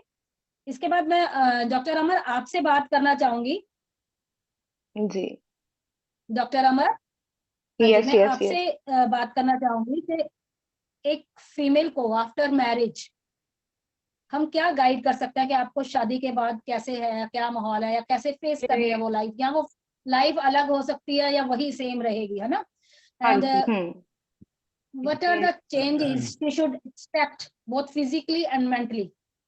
या क्या उसको लगता है कि मुझे अपने अंदर क्या चेंज करना है, अपने आपका मेंटल स्ट्रेंथ चेंज करनी है, या अपने आप को फिजिकली सब कुछ चेंज हो जाता है ना हमारा दूसरे घर में जाके। बिल्कुल बिल्कुल। आफ्टर जी मैरिज देखिए, आप क्या सजेस्ट हम्म करना चाहोगे बच्चियों को? क्योंकि ये हमारे हिंदुस्तान के कल्चर में बहुत इंपॉर्टेंट है। जब बच्चे की शादी हम्म होती है वो बच्ची होती है, जैसे शादी हम्म होके वो उसने कदम बढ़ाया अपने ससुराल में, वो हम्म दहलीज पार करते ससुराल की वो बुद्धिमान हो जाती है, अब तुम बच्ची नहीं रही हो। हम्म तो ये हम्म वाला जो चुटकी वाला है, विद इन मिनट्स बच्ची बड़ी हो हाँ जाती है, ऐसे नहीं, पॉसिबल नहीं है। हम भी बच्चियों हाँ से बड़े हुए हैं, हाँ शादी हुई है, तो हाँ हाँ हाँ ऐसे वाली नहीं हाँ आती है अकल। तो हाँ। क्या सजेस्ट करोगे आप? जी बिल्कुल बिल्कुल, आपने डॉक्टर प्रोमिला ये कहा कि हमारी सोसाइटी एक्सपेक्ट करती है कि एक दिन में चुटकी में, कल आप बच्चे थे और रातों रात या शादी होके अब आप बड़े हो गए, सयाने हो गए। तो इसमें मैं ये कहूंगी कि सियाने ये हो गए, सब सयाने बुद्धि आ गई है सडनली। सद्बुद्धि आ जाए, हाँ। तो इसकी तो जैसे हम शुरू से बात करते आ रहे हैं ना, हमने कैसे अपने बच्चों को पालना है और कैसी एजुकेशन देनी है। नॉट ओनली कि जो एकेडमिकल जो एजुकेशन है, बल्कि जो घर में जो संस्कार हमने देने होते हैं बच्चों को, जो कि एक माँ बाप मिलके, जो एक मदर का बहुत बड़ा रोल रहता है उसमें, उस तरीके के जो हम संस्कार बच्चों को देने होते हैं, तो वो धीरे धीरे, बाकी तो एक्सपीरियंस के साथ बच्चा लर्न करता है। क्योंकि जब हम शादी के बाद एक घर से दूसरे घर में जाते हैं, तो वो घर जो है वो एक बहुत सारे हमारे रोल्स जो है वो चेंज हो जाते हैं। अभी तो हम सिर्फ एक बेटी थे, बहन थे, है ना। अब हमारे रोल कितने, हम बीवी बन गए, हम बहू बन गए, हम बुआ बन गए, हम चाची बन गए, हमें कितने रोल जो है वो उसमें प्ले निभाने करने होते हैं। पड़ते हैं। यस। और ये जो होती है, ये नई जिम्मेवारियां हमारे ऊपर आ जाती हैं, और नई जिम्मेवारियां जो है वो नई एडजस्टमेंट्स जो है वो लेके आती हैं। तो किस तरीके से हमने, मैं कहूंगी, एडजस्ट करना है विदाउट कॉम्प्रोमाइजिंग। क्योंकि आजकल एक बहुत बड़ा लड़कियों के लिए शब्द यूज कर देते हैं, कॉम्प्रोमाइज। मैं बोलती हूँ नहीं, लड़कियों को कॉम्प्रोमाइज नहीं करना, लड़कियों को लर्न करना, लड़कियों को सीखना है। जैसे एक पानी है, पानी को आप किसी भी बहाव में आप वो बहता है तो उसकी शेप ले लेता है। हमें उस तरीके के काबिल बनना है, अपनी बात भी रखनी है, लेकिन अपने उसमें एक संस्कार के साथ भी हमने रहना है। तो वो बात रखने का तरीका मैं क्यों बोल रही हूँ, क्योंकि आजकल ना मैं दो एक्सट्रीम्स हम लोग देखते हैं। जैसे लड़कियां कई तो होती हैं कि हाँ अब शादी हो गई तो बस आप अपना भूल गए, दूसरों के जो भी घर में है सबके अकॉर्डिंगली चलना है, उसके अकॉर्डिंगली चलना है, उसके अकॉर्डिंगली चलना है, उसके अकॉर्डिंगली चलना है, एकदम से सरेंडर कर देती हैं और चुप हो जाती हैं कि बस मुझे गुड बुक्स में आना है, मुझे अच्छी इमेज एक बनानी है। या फिर वो बिल्कुल ही एक एक्सट्रीम पे होती हैं कि मैं अपना क्यों छोड़ू, आई हैव टू बी, मैं बस वैसी हूँ जैसे आजकल सो कॉल्ड वो चला है ना, बी योर सेल्फ। तो वो उसको भी गलत तरीके से लिया जाता है, बी योर सेल्फ, के हाँ मैं तो ऐसे ही हूँ, आप लोग देखो आपने मेरे साथ कैसे रहना। तो ये दोनों ही एक्सट्रीम कंडीशंस हैं जिसमें हमें दोनों को, बच्चों को बैलेंस करना कैसे सिखाना है। बिकॉज एक रिलेशनशिप में हमेशा गिव एंड टेक होता है। आप सिर्फ दे नहीं सकते और ना ही आप सिर्फ ले सकते हो, आपको देना भी है और आपको लेना भी है। तो वो धीरे धीरे, रातों रात नहीं आएगा, वो धीरे धीरे समझ के साथ आएगा। और वो समझ कहाँ से आएगी, जब हम बात करेंगे। लड़कियां कई बार बात नहीं करती हैं, कोई दिक्कत आती है, दिक्कत सबको आती है, लेकिन लड़कियां बात नहीं करती हैं। तो बात नहीं करते तो वो एक छोटी सी बात जो है वो बहुत बड़ी बन जाती है। फिर कई बार जाके हमें लगता है कि हम इसको अब कैसे सुलझाएं। क्योंकि जब हम बात नहीं करते, वो हमारी एनर्जी जो है वो ड्रेन रहती है। तो जो रिलेशनशिप जो इनिशियली एक रिलेशनशिप को बनाने के लिए जो नींव पत्थर थे, हमने उसको नहीं रखा, हमने बात नहीं करी, किसी से भी बात नहीं करी। तो यहाँ पे मैं हमेशा अपने फीमेल पेशेंट्स को ये मैं गाइड करती हूँ, क्योंकि क्या कहती हैं कि ये तो करना ही पएगा, पंजाबी च आके ये कहते हैं सानू तो ये करना ही पएगा। मैंने कहा क्यों करना पएगा, क्यों, वाई? आप अपनी लैंग्वेज जो है ना, वो बहुत, वर्ड्स जो है बहुत वाइजली यूज करो। क्यों करना पड़ेगा? आपको करना है, आपको दिक्कत आ रही है, आप बैठो, आप बात करो। दूसरा, जब हम कम्युनिकेशन में रहते हैं तो वो बात वहीं की होके वहीं खत्म हो जाती है। आप बिल्कुल शांत मन से अगला जो है वो कदम उस तरफ बढ़ाते हो, क्योंकि एक हेल्दी रिलेशनशिप को बनाने के लिए ना कम्युनिकेशन का बहुत बड़ा जो है वो रोल रहता है। दूसरा, कई बार क्या होता है कि फीमेल दूसरों का, जैसे नई शादी होती है, हम हर तरह की एडजस्टमेंट में लगे रहते हैं, जिससे हम क्या होता है कि हम अपनी पर्सनली जो हमें क्या अच्छा लगता है वो भूल जाते हैं। बहुत सारे हमने पेशेंट्स एनकाउंटर होते हैं आजकल, देखते हैं लेडीज को अगर आप पूछो, जैसे हम अपनी होम्योपैथिक हिस्ट्री में लेते हैं ना हॉबीज, तो बहुत सी लेडीज ऐसी होती हैं आज भी, हॉबीज, हॉबीज तो छोड़ो डॉक्टर साहब, वो तो ਵਿਆਹ ਤੋਂ ਪਹਿਲਾਂ ਹੁੰਦੀਆਂ ਸੀਗੀਆਂ। I said क्यों? ਹੁਣ ਤਾਂ ਕੋਈ हॉबी ही नहीं है, ਹੁਣ ਤਾਂ बच्चे देख लो, घर देख लो, ये देख लो। तो आपको ये पता होना चाहिए कि जो आपकी हॉबीज हैं, या आपका जो, जिसको मैं बोलती हूँ मी टाइम, वो इतना इम्पोर्टेंट है कि अगर आप अपने घर की या अपने काम की टेक केयर पूरा 100% करना चाहते हो, तो आपको दिन में 1 घंटा 1.5 घंटा जो भी आपका अपना टाइम हो, जिसमें आप अपने आप को रिजुविनेट कर पाओ, चाहे वो सिंगिंग है, डांसिंग है, रीडिंग है, गोइंग टू द नेचर है, एक्सरसाइज है, योगा है, एनीथिंग जो which is close to your heart, not binge watching या गप्पे लड़ाना, दैट्स नॉट, वो मी टाइम नहीं है।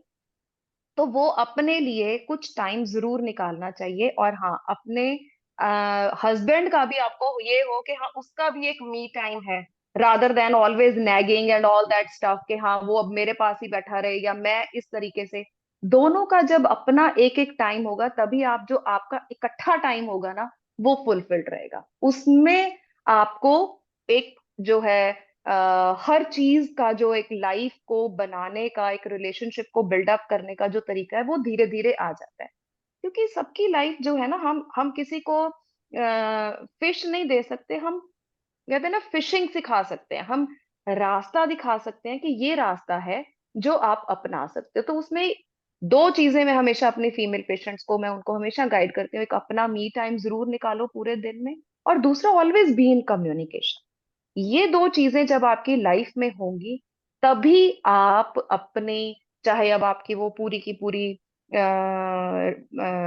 वर्क लाइफ है, या आपकी जो पर्सनल लाइफ है, जो घर को किस तरीके से संभालना है, आप उसको अच्छे से संभाल पाओ।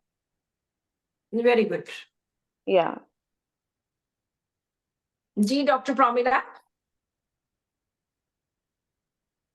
आई थिंक आपको अनम्यूट करना पड़ेगा डॉक्टर पामिला।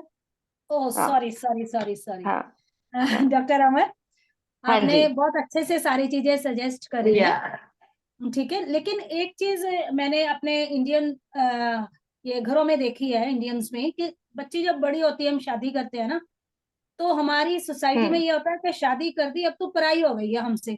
पढ़ाई हो गई, तो वो हाँ बच्चियों हाँ। का घर, जिस घर में पैदा होते हैं वो भी पराया घर है, और हाँ, जिस घर में जहाँ जाती है, वो जाती है दूसरे वो घर भी से पढ़ा आई है। हो, तो उसका घर कौन सा है वो भाई? उसका घर कौन सा कौन सा है? तो ये है? बच्चों के साथ मत करें पेरेंट्स। अपनी बेटियों को जब हम्म शादी करके भेजते हैं, वो तब जो जिम्मेदारी आप पर आती है, वो आपकी रियल रिस्पॉन्सिबिलिटी है। जब तक हम्म बेटी आपके पास है, वो आपकी आंखों के सामने है, आप जो गाइड हम्म कर रहे हो, बचपन से देख रही है बच्ची, वही कर रही है। वो एक दिन में दूसरे घर में जाके उनका माहौल को एक्सेप्ट करना is not a simple thing. Hmm time hmm, लगता है उसको, पुरानी तो चीजों को छोड़ना, नई चीजों को अडॉप्ट करना। तो ससुराल वालों को भी चाहिए थोड़ा टाइम दे। जैसे एग्जैक्टली आपने कहा give and exactly. Take relationship है, तो हम्म थोड़ा सा समय दे, उससे ले हम्म समय, बात करे। तो बच्चियां जब पेरेंट्स को भी बताए, तो माँ बाप का ही फर्ज है कि उनको सुने, उनकी हम्म। परेशानियों को, उनकी जी उलझनों बिल्कुल। को सुलझाने में उनकी मदद करे, जी डॉक्टर जो के प्रोमिता, लिए एक मुझे उन्हें ऐसे ही तक एक थोड़ा एक सा खत्म लड़की, हो ही एक गया है। पेशेंट का केस याद आया मुझे। तो यही आज आज भी हम कह देते हैं कि हम एजुकेटेड हैं, हम बहुत ब्रॉड माइंडेड हैं, तो लेकिन आज भी कई पेरेंट्स ऐसे बोलते हैं कि अब तू पराया धन है। तो वन ऑफ माय पेशेंट ऐसे ही था कि हाँ, मेरे पेरेंट्स ने मुझे बोल दिया था अब तूने बेटा वही देखना है, वही तेरा घर है। तो आपको नहीं पता वो बच्चा किस तरीके से उसको ले रहा है। जब उसको, ठीक है, उसको एडवर्स एनवायरनमेंट मिला, उसको उस तरीके का एनवायरनमेंट नहीं मिला जैसे मिलना चाहिए, लेकिन उसके पास बात करने के लिए कोई था नहीं, उसने अपने पेरेंट्स से बात नहीं की, तब तक बात बहुत आगे निकल चुकी थी। जब तक वो सबके सामने जब खुली, तो मैं वो नहीं मेंशन करूंगी, बहुत कुछ सहा उस बच्ची ने। तो इट्स अ रिक्वेस्ट पेरेंट्स को भी, और जहां लड़की शादी करके जाती है उनको भी एक, दिस इज अ रिक्वेस्ट कि हाँ, उस बच्चे को आप थोड़ा टाइम दें, क्योंकि बच्चा किसी एक पर्टिकुलर एनवायरनमेंट से आता है, आपके घर का एनवायरनमेंट कुछ और है, हमने उसको अपने घर में ढालना है, तो वो ढलने में उसको थोड़ा टाइम लगेगा। बिल्कुल आप सही कह रहे हो। Yeah. एक प्रोमिला हमारे इंडिया में प्रोमिला एक मुझे कहावत है। हाँ, मुझे हेलो, भी एक बात याद आ रही है। वो श्योर। हंसराज हंस है ना, पंजाबी सिंगर। हाँ जी, हाँ जी। जी जी उनका जी। एक गाना है, हम्म। कुड़ियां चिड़ियां ਹੁੰਦੀਆਂ ਨੇ ਪਰ ਨਹੀਂ ਹੁੰਦੇ ਕੁੜੀਆਂ ਦੇ, पेके सौरे ਹੁੰਦੇ हैं पर घर नहीं ਹੁੰਦੇ घर कुड़ियां। नहीं होंगे कुड़ियां या, दे, हाँ। और जब हाँ। भी ये सॉन्ग आता है, मैं हमेशा हम्म। डॉक्टर साहब को कहती हूँ, no, this is hmm. Wrong.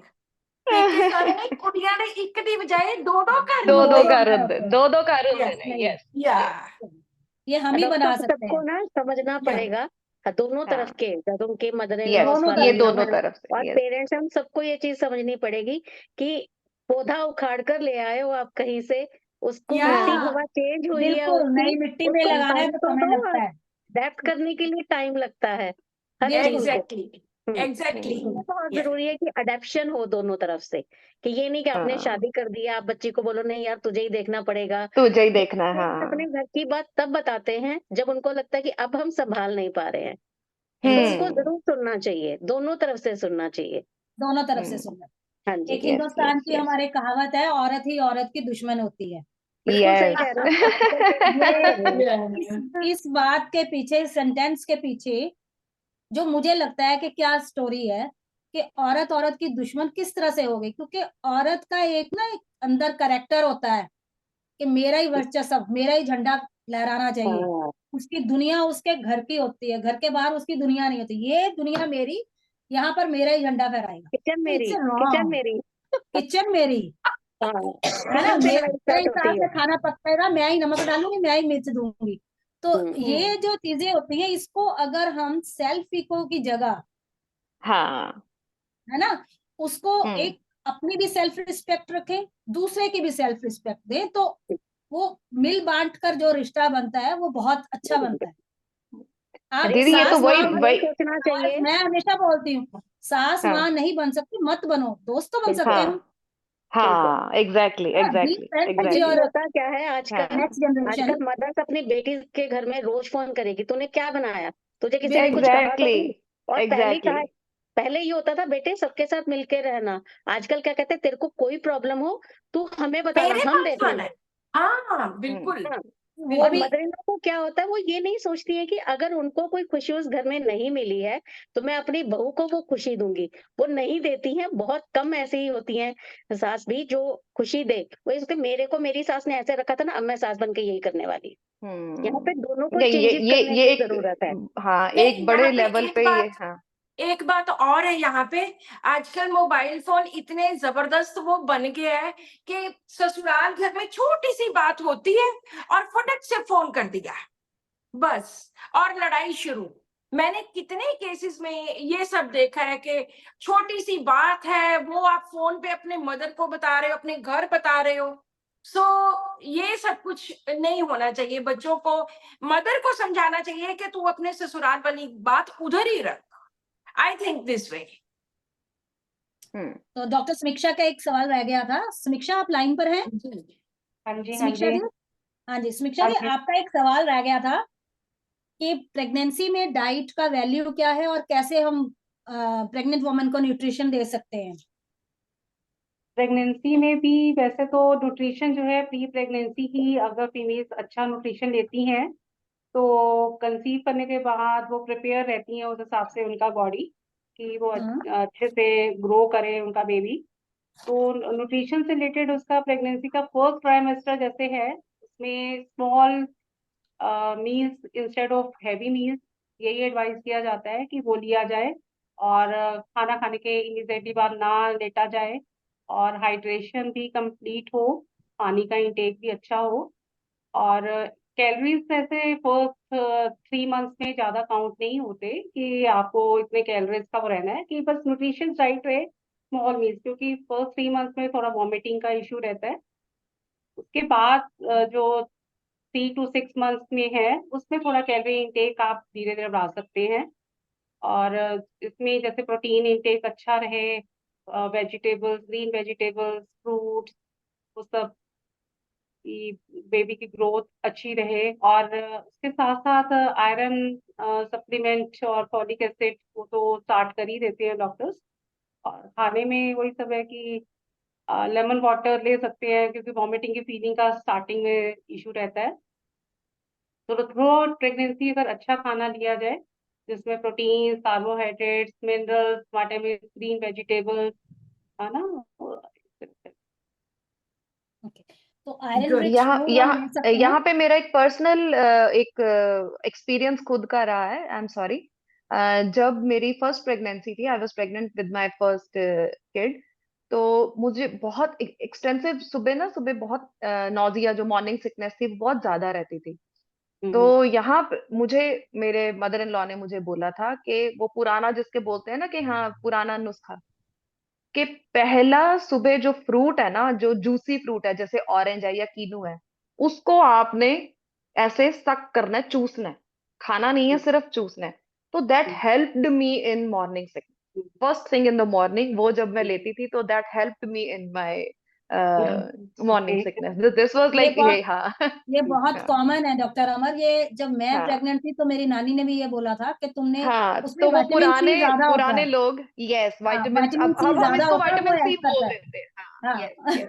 हम हाँ लोग अपनी भाषा में बोलते हैं, पर वो जो बोलते हैं वो हाँ, पुराने, देसी भाषा, हाँ, देसी नुस्खे वो बहुत हेल्पफुल यस, रहते हैं। वो बहुत हेल्पफुल थे, वो यस। बहुत हेल्प, हाँ, क्योंकि हम मुझे पूरी प्रेगनेंसी में करते भी हैं pregnancy vitamin through C. Out vomiting रही है, इवन 9 मंथ्स तक वॉमिटिंग थी। और हम्म मेरी मदर ने मुझे सेकंड बेबी के टाइम ये बोला, कहते कि उन्होंने भी किसी से सुना ही था नेबरहुड में, कि आप अपनी बेटी को बोलो कि जमीन पे पैर रखने से पहले ना कोई एक बिस्किट का आधा टुकड़ा खा ले यस। चाहे, और उसके हाँ, बाद उतरे वो। उसके और बाद मैं उतरे, मतलब वो हाँ। पूरा टाइम मैंने यही किया सेकंड बेबी के टाइम, और हम्म बहुत अच्छा वो टाइम रहा मेरा, कि विदाउट वॉमिटिंग निकला वो टाइम। हम्म हम्म। नहीं ये तो वॉमिटिंग लॉजिक्स एक कैसे इरिटेशन काम हो गया करते था। हैं हमें नहीं समझ आया ना हम्म कभी। हाँ, वो कहते हैं ना टचवुड। क्यों नहीं है, हमें सुनना चाहिए उनको भी। और हम धीरे हाँ। धीरे ये लॉजिक्स, ये ना वो खत्म होते जा रहे हैं दुनिया से। हाँ, प्रमिला, नहीं नहीं नहीं, ये हमारी ड्यूटी बनती है कि हम अपने बच्चों को कन्वे करें। जितना हो सके कि ये चीजें हम उनको दें। लेकिन आजकल क्योंकि ना मुझे वो लॉजिक ढूंढते हैं साइंटिफिक, अच्छा हमें बताओ ऐसा हाँ क्यों हो सकता है। हाँ भाई, हर हाँ चीज का साइंटिफिक लॉजिक नहीं है, उनके खुद नहीं के होता, इतने नहीं एक्सप्लेन एक्सपीरियंस है। किया जा सकता। हाँ, मेरे ना एक्सपीरियंस है उनके ये। प्रेगनेंसी में मेरे पैर बड़े सूजते थे, तो मेरी चप्पल नहीं आती थी। तो मेरी नानी मेरे पास, मेरी प्रेगनेंसी टाइम थी, तो वो हमेशा बोलते थे चप्पल पहननी है, नंगे पाँव आपने फर्श पे पैर नहीं रखना कि बच्चे की ऑल खराब हो जाएगी। तो मुझे समझ नहीं हाँ। आता था इसका मतलब कॉर्ड के साथ, अम्बिलिकल कॉर्ड के साथ क्या रिलेशन है यार, वो क्या कहाँ है पैर रिलेशन है? मेरा, कहाँ, मतलब क्या है। और हम्म, आप समझ नहीं सकती मैं इस चीज को, कि जब मेरी बेटी हुई तो उसकी ऑल खराब थी, हाँ, क्योंकि मैं ओ, नंगे पैर घूमी। तो मुझे पता नहीं वो मैंने अट्रैक्ट करा या कोई इसका साइंटिफिक लॉजिक है जो हमें समझ नहीं आया कहीं, पर ये था, ऐसे ही हुआ था, कि उनकी समझ हमसे ज्यादा थी, ज्यादा उनकी थी, समझ बहुत हमसे ज्यादा थी। ज्यादा थी, यस। हाँ बिल्कुल। हम बिल्कुल। पढ़े लिखे होने के बाद भी हमारे जो उनके लॉजिक्स थे ना, वो हम नहीं समझ सकते कभी भी। नहीं तो समझ सकते। अच्छा, यही तो बात है। अच्छा, नॉट ओनली हाँ, एजुकेशन, ये जो समझ है ना, बिल्कुल ये हमने देनी है आगे। मुझे बिल्कुल। आती है। पढ़ लिख तो सब लेंगे, पढ़ लिख तो सब, ये एजुकेशन तो सब भरी पड़ी है। ये जो एजुकेशन के समझ अलावा है ना, जो ये समझ है ना, ये हम बड़ों से ही लेकर हम आगे जो है ये अपने बड़ों बच्चों को को दे ही सकते लेके हैं। आगे हमारी ये ड्यूटी हाँ बनती है कि हम हाँ, अपने बच्चों में ये पास ऑन करें। यस। बिल्कुल बिल्कुल। समीक्षा जी जी, थैंक यू। आपने जो, नीलम मैम कुछ बोल रहे थे शायद। आई एम सॉरी हाँ जी मैम। मैम। नहीं, मैं तो अपना एक्सपीरियंस शेयर करने लगी थी कि मुझे हाँ कभी भी वॉमिटिंग नहीं हुई। हाँ बिल्कुल भी नहीं हुई। आई एम सो हाँ लकी, एक बार भी नहीं। हाँ You are blessed, बड़ी truly blessed. स्मूथ, हाँ बहुत स्मूथ, कभी नहीं यस हुई, भी नहीं हुई। या हाँ मैम आपके लिए अब नेक्स्ट क्वेश्चन हम आपसे ही पूछना जी जी चाहेंगे जी कि जी। मीनोपॉज जब आता है लेडीज का, तो हम कहते हैं कि इसका हेल्दी मीनोपॉज है, ये अनहेल्दी है, कि पीरियड्स बंद नहीं होने चाहिए। हमारे तो आम बात है कि औरतों को जैसे ही मेंसेस बंद होते हैं तो कुछ ना कुछ बीमारी दे ही जाते हैं। ये बहुत कॉमन है ये वाला सेंटेंस ना हमारे पेशेंट्स में। तो ऐसा क्या है कि मीनोपॉज जब जाता है तो तकलीफ दे के जाता है, कैसे इश्यूज आते हैं उस या समय? तो प्रॉमिला, मीनोपॉज एक फेज है। मैं हाँ हमेशा जी। बोलती हूँ अपने पेशेंट्स को, दिस इज अ फेज। ये ऐसा कुछ भी नहीं है कि ये बीमारी देकर जाएगा। क्यों कोई बीमारी होती है? क्योंकि वो हमारी एज ऐसी 45, 40, 55, 50 के आसपास की एज होती है। तो किसी के इन जनरल घुटनों में दर्द होता है या किसी के वैसे कोई प्रॉब्लम हो जाती है, हम हर चीज को मीनोपॉज के साथ जोड़ते हैं। और इन लोगों में बड़ी एक तरह की परेशानी हो जाती है कि हमारे पीरियड्स बंद हो गए, अब क्या होगा? मैं कहती हूँ कुछ नहीं होगा, एवरीथिंग इज नॉर्मल। आप 50 साल के हो गए हो, अब बंद तो होना ही था ना, इट्स ओके। शांति से इसको एक्सेप्ट करो कि ये कुछ नहीं है, ये एक फेज है। मैं हर एक को एक बात कहती हूँ कि जैसे जब प्यूबर्टी हुई थी, मीनार की थी, जब आपके पीरियड स्टार्ट हुए थे, आपको कुछ हुआ? नहीं हुआ ना, वो भी एक फेज थी। वो शुरू होने वाली एक फेज थी, ये खत्म होने वाली एक फेज है। सो इसमें कुछ भी नॉर्मल नहीं है, तो ये बिल्कुल नॉर्मल फेज है। तो मीनोपॉज किसको कहते हैं? बेसिकली जब वेमेन के पीरियड्स 1 साल तक ना आए और बिल्कुल बंद हो जाए तो उसको मीनोपॉज कहते हैं। उसके बाद पोस्ट मीनोपॉजल हो जाता है, जब 2-3 साल तक वो स्टेज आती है कि पीरियड्स नहीं आते। लेकिन हर एक का मीनोपॉज इतना इजी नहीं होता, इतना सरल नहीं होता। कई लोगों को कई प्रॉब्लम्स होती हैं, कई लोगों का बहुत स्मूथली जाता है। जो सबसे पहली प्रॉब्लम वेमेन में आती है मीनोपॉज के दौरान, उस एक खास एज जो बेसिकली 45 to 55 मानी गई है, लेकिन आजकल हमने देखा है कि 25 पे या 30 पे सेकेंड चाइल्ड हुआ, पीरियड्स बंद आए ही नहीं। उसके दोबारा बड़ी मेडिसिन खाई उन्होंने, एलोपैथी खाई, कुछ भी लिया, लेकिन पीरियड्स नहीं आए। लेकिन जो वैसे एज मानेगी दैट इज 45 to 55। सबसे पहली प्रॉब्लम इसमें आती है इररेगुलर पीरियड्स की। कभी कभी तो 2-2 महीने 3-3 महीने नहीं आते, और जब आते हैं तो फिर 15-15 दिन कॉन्टिन्यूसली चलते रहते हैं। कॉन्टिन्यूसली अगर स्पॉटिंग चलती है तो कोई बात नहीं, लेकिन अगर बहुत एक्सेसिव ब्लीडिंग होती है, इसमें सिर्फ एक ही चीज को देखना होता है कि ब्लीडिंग एक्सेसिव नहीं होनी चाहिए। अगर एक्सेसिव ब्लीडिंग है तो सबसे पहले उसका रीजन ढूंढना चाहिए कि क्या कहीं इस एज में आकर एट 45-50 कोई फाइब्रॉइड हो गया है, कोई पॉलिप है, कोई सिस्ट है, कोई ऐसी चीज तो नहीं हो गई, या ये हॉर्मोन्स का ही इशू है। तो ये सब कुछ रूल आउट करके हमारी होम्योपैथी की मेडिसिन, बहुत सारी मेडिसिन है, सिम्टोमेटिक है, उनके अकॉर्डिंगली हम दे सकते हैं। फर्स्ट तो ये इरेगुलर होने का। बहुत कम लोग हैं जिनके बड़े स्मूथली अपने आप जस्ट 2 महीने नहीं आए, 4 महीने नहीं आए, 6 महीने नहीं आए, ऐसे करते करते वो धीरे धीरे बंद हो गए। लेकिन सबसे इंपॉर्टेंट बात है कि अगर आपकी ब्लीडिंग बहुत एक्सेसिव हो रही है तो आपको इमीडिएटली डॉक्टर को दिखाना पड़ेगा। अगर 2 महीने के बाद आए, 10 दिन के लिए भी आ गए और स्कैंटी है, बहुत कम ब्लीडिंग है, तो कोई बात नहीं, आप वेट करो। कोई आलतू फालतू दवाइयां, केमिकल्स लेने की जरूरत नहीं है, तो वेट करो थोड़ी। सेकंड प्रॉब्लम जो मीनोपॉज में आती है दैट इज हॉट फ्लैशेस, के लेडी को एकदम गर्मी, पसीना, बहुत ज्यादा हीट बॉडी से निकलती है, दिल करता है कि सब कुछ चेंज करूं फटाफट, और साथ के साथ उसको ठंड लगने लग जाती है। This is hot flushes and cold perspiration एकदम। फिर ये बहुत कॉमन है, ये भी मुझे लगता है कि 20-30% वुमेन में है। अगर तो ये प्रॉब्लम दिन में 10-10 बार होती है, then you have to take medicine. अगर ये प्रॉब्लम दिन में कभी हफ्ते में 1-2 बार होगी तो कोई इतनी घबराने वाली बात नहीं है, क्योंकि हार्मोन्स चेंज हो रहे हैं, उस वजह से ये सब होता है।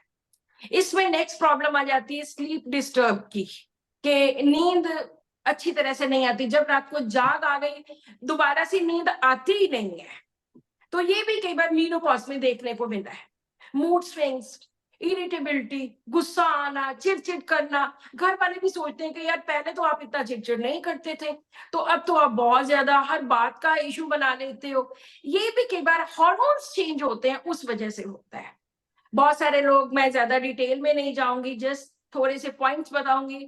बहुत सारे लोग डिप्रेशन में चले जाते हैं कि अब हमारे पीरियड्स बंद हो गए, अब क्या होगा। अरे मैं कहती हूँ कुछ नहीं होगा, होना क्या, इट्स ओके।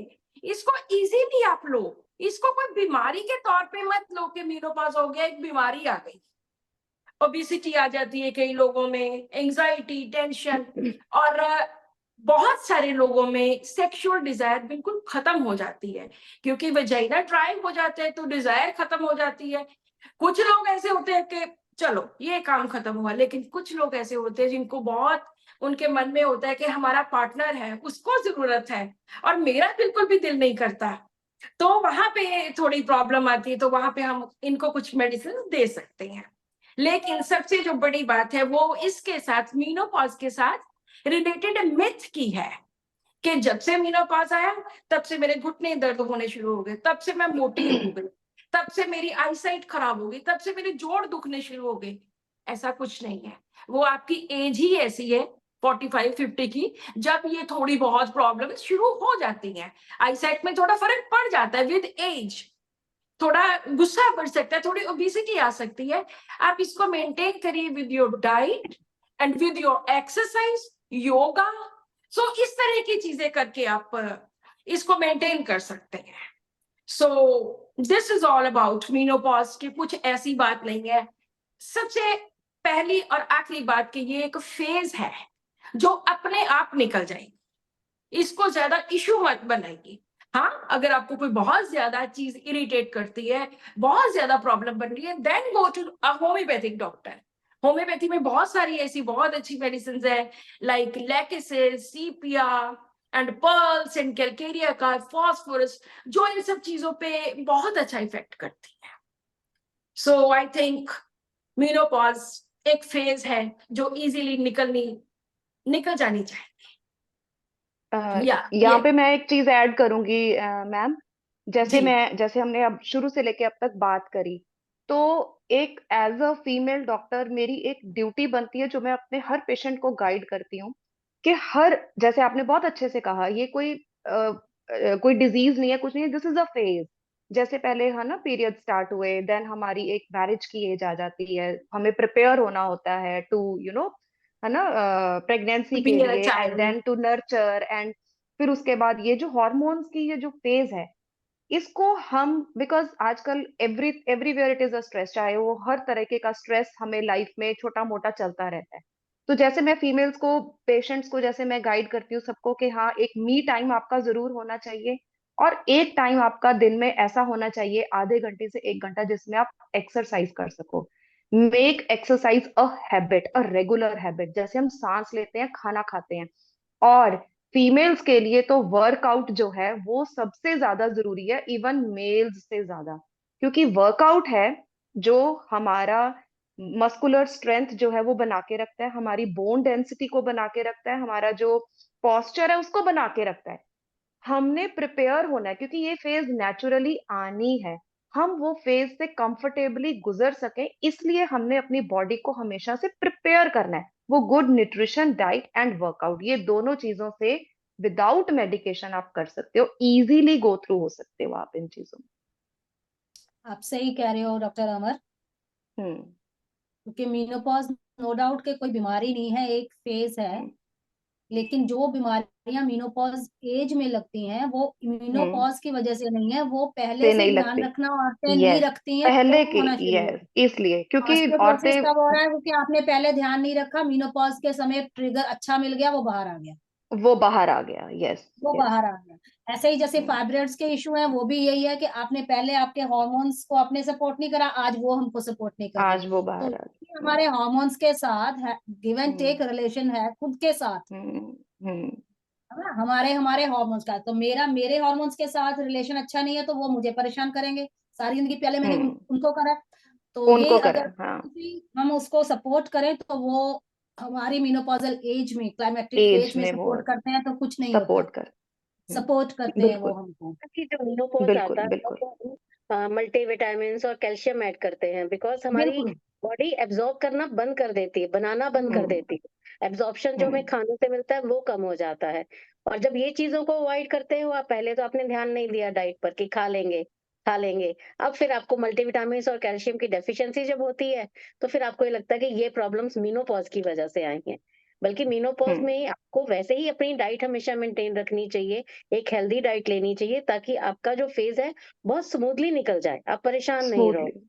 हम्म ये डॉक्टर एग्जैक्ट अर्पणा जो खाने की बात करी है ना, ये हमारी हिंदुस्तान औरतों का क्या होता है ना, खाना है घर पे, मेरा बच्चा खा हम्म लेगा, मेरा पति खा लेगा, ये घर हम्म पे माँ बाप खा एक लेंगे। एक चीज और भी नहीं होती है, खिलाना भाई, जब तुम दोनों खुद की को अपनी अपनी अपने नहीं ऊपर। कर रहे हो, हम्म खुद को नहीं हम्म दे रहे हो तो दूसरा तुमको क्यों पूछेगा? तुमने तो options नहीं दूसरे को भी दे रहे समझा दिया कि मैं हैं। रह सकती हूँ इसके हम्म बिना। नहीं डॉक्टर साहब, ऐसा होता हम्म। है कि बोलो फ्रूट खाओ, हाँ मैं खाती हूँ, पूरा एक फ्रूट हाँ, खाते हो? नहीं पूरा तो नहीं, वो बच्चे को काट के दिया तो उसमें से एक दो पीस मैं ले हाँ लेती बच तो हूँ। वो गया चीज जो, नहीं, हाँ हाँ, जब हम या खुद जो को बच गया, रिस्पेक्ट नहीं हाँ देते हाँ। हैं तो दूसरा भी हाँ क्यों दे हमको? तो हाँ सभी, मेरी तो यही रिक्वेस्ट रहती है लेडीज के साथ कि पहले खुद हम्म को रिस्पेक्ट करो, पहले खुद खुद को, हाँ, यस। हम्म, तभी तुम अपने घर की नींव बन सकती हो, अपने घर को बचा सकती हो, एग्जैक्टली घर को या सपोर्ट और कर सकते हो। एक मिनट तो स्किप ही कर देती हैं कि बच्चे जाएंगे, पति जाएगा, उसके बाद हम नाश्ता करेंगे। सुबह 6 हाँ बजे उठे हो और 12 बजे आप सीधा खाना खा रहे हो, और रात से आपने खाना नहीं खाया, वो जो आपकी फास्टिंग इतने घंटों की हो गई है, वो आपकी बॉडी में ही आपको एडवर्स इफेक्ट दिखाएगी। Exactly exactly. वैसे तो वापस आप आजकल नहीं रहे हो, आजकल खुद को नहीं बहुत लो। चेंज हो गया टाइम। हाँ आजकल तो हम्म ऐसा नहीं रहा कि जो अंत में बचेगा वही मैं खाऊंगी, आजकल तो ऐसा नहीं है। आई है थिंक मैडम, बहुत है बदल मैम, गया डॉक्टर साहब, अब इतनी अभी है भी नहीं आई है। 50% घरों में नहीं है, लेकिन 70-60% घरों में आज भी सेम ऐसे ही है, आज भी ऐसा है, हाँ। ऐसे ही है, ओके आज भी ऐसे ही है। तो आप सब तो, सब लोगों के साथ अच्छा लगा। या लास्ट में मैं लेडीज को यही कहना चाहूंगी कि जो हमारा करेक्टर है ये वर्चस्व का, कि मैं तो, मेरी दुनिया में सिर्फ मैं ही अपना हक अधिकार रखूंगी, वो अधिकार अगर हम घर के बाहर रखें और अपने घर में अपने बच्चियों को, अपने बहुओं को साथ लेके, और बल्कि ये अपना गुण उनको भी दें, उनको अपना लाइफ का एक्सपीरियंस अगर उनसे बांट कर उनको भी आगे बढ़ाएं तो वो ज्यादा बेहतर है। वर्चस्व घर के अंदर की बजाय घर के बाहर रखें तो वो ज्यादा बेहतर है। तो यही है मेरा लास्ट में कि अच्छी जिंदगी जिए, मेंटल ग्रोथ आपकी होएगी, इसी से आपका फिजिकल ग्रोथ होएगा। एक बच्ची के पैदा होने से लेके हमने उसके सारे पड़ाव तय करे हैं मेनोपॉज एज तक। फिर भी अगर आप लोगों को कुछ लगता है तो आप हमें कॉल कर सकते हैं, आप हमसे बात कर सकते हैं, सब होम्योपैथ डॉक्टर्स हैं। कभी भी आप हमारे डेयर पेज पर मैसेज करके बाय नेम डॉक्टर का ले सकते हैं, फोन एड्रेस। और थैंक यू वंस अगेन सबका।